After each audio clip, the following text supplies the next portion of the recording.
Sa pahayag na rin mismo ng Iglesia ni Cristo, may 7 hanggang 9 na bilyong piso ang ginastos umano sa pagpapatayo ng Philippine Arena, pinakamalaki sa buong bansa. Pero ayon sa isang dating ministro ng Iglesia ni Cristo, hindi nararapat ang ganitong uri ng pagnenegosyo ng kanilang pamunuan. Hindi naman yun para sa kaluwalhatian ng Diyos, kundi ginamit nga sa mga negosyo.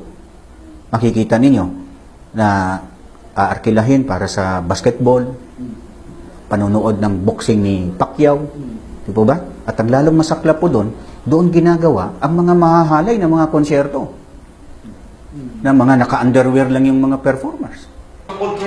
Nagtataka si Yuson sa umano'y pagbenta ng pamunuan ng INC ngayon sa mga ari-arian at lupa na pag-aari ng simbahan na hindi raw ginawa nung panahon ni Eranio K. Erdi Manalo, ang pumanaw na pangalawang executive minister ng Iglesia. Nabili umano ang mga pag-aaring ito mula sa perang donasyon ng mga miyembro ng INC. Ayon na rin sa mga dokumento mula sa Housing and Land Use Regulatory Board at Land Registration Authority, naka-joint venture ng Iglesia ang isang malaking construction company sa Fort Victoria, isang marangyang condo building sa Bonifacio Global City sa The Fort, Taguig.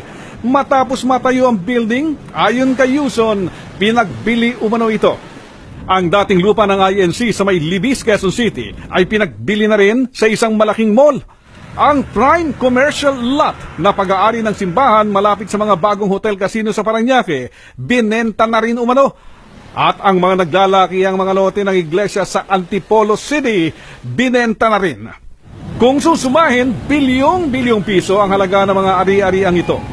Hindi po panuntunan ng mga iglesia ni Cristo o ng organisasyon na magbenta ng ari-arian. Sapagkat ang pagbebenta ng ari-arian ay nagpapakita ng kawalan na ng pondo ng iglesia.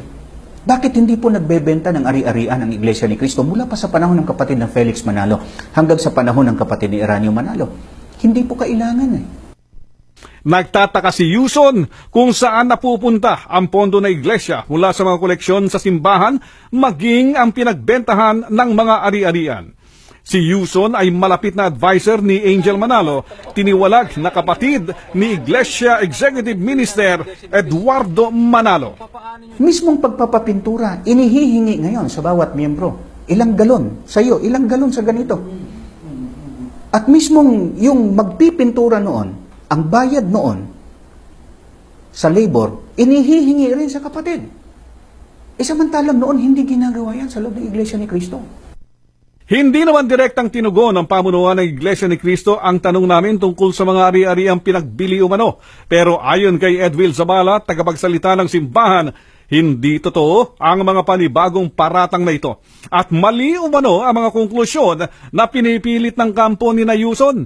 Mapaglinlang umano ang naturang mga alegasyon. Pero ayon kay Zabala, pinagdadasal pa rin nila ang kaliwanagan ng lahat. Henry Omaga Diaz, ABS-CBN News.